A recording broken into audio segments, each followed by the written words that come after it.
the field, you would just want to hold this down. Okay. It's just a ground pad. You didn't trip anything out of the system, so we automatically know that we're good in that aspect. Where would my indicator be on here? Would that be this guy right here? Or would it here on the meter? Yeah, hear it on the system. Okay, so that's just a straight through. I like that. Obviously, leads are rated, systems rated. Go to AC voltage. Hold that for you, that way. With that connected onto the stage 2, you can go line 1 to line 2, but it is in a closed state, optional between ventilated and non, and A, B, and then your utilization is just kind of a roll up to initiation. That shows L1 has power, showing at 209, approximately the 208 in between L1 and L2. You can also alternate between the lines and ground and do the same verification. In our system, 121. Oh, the other one. Oh, yep, you're right. Additional 120. That's appropriate for the back-to-back. And then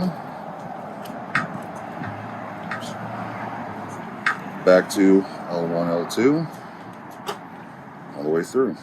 What do you think? It's great.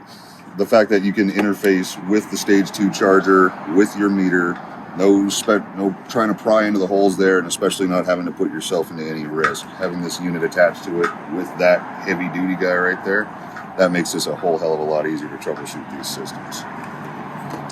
So what's sticking out to me right now is that this is the first time that you've used this tool here. It is. And it seemed like you flew through. It is intuitive. The unit itself is.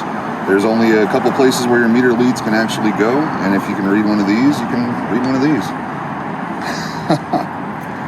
Cat 2, 250, 50 and 60, and the meter and the frequency output on there as well. So immediately to the work in the field, what's the value that you're seeing in this right now? Ease of use and interface.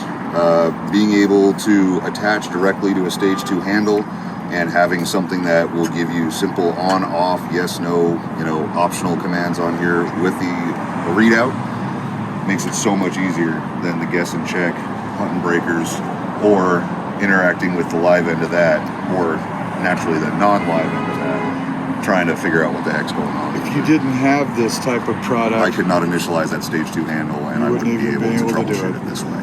I would be tearing this box end apart. I would be looking at the terminal connections just to verify the path, let alone what it does when it interfaces with the vehicle. That is awesome. How many stations would you be able to service with this in comparison to the current workflow? If this was my 6 to 2:30 everyday job and doing just recording and documentation on operations on these, I could be flying through stations, especially with this accessibility and this amount of speed on this tester. We have 8 here at the Union Hall. I could probably get through these in 20 minutes with documentation with this tool. take you longer to drive to the next station. You got What would it take you usually without that Without it, to service those 8 stations? for full servicing, it would involve a one line, finding the circuit, disconnecting it, pulling everything open, verifying it, re-energizing it with a tool partner, doing my meter readings, closing everything back up. I would be at that per station. 20 minutes per station. So you're talking about, what, 160 minutes there compared to 20? With 2 workers. To do this safely, naturally, you want somebody nearby the energy source to on and off just in case something does go wrong, or for safety purposes with the metering.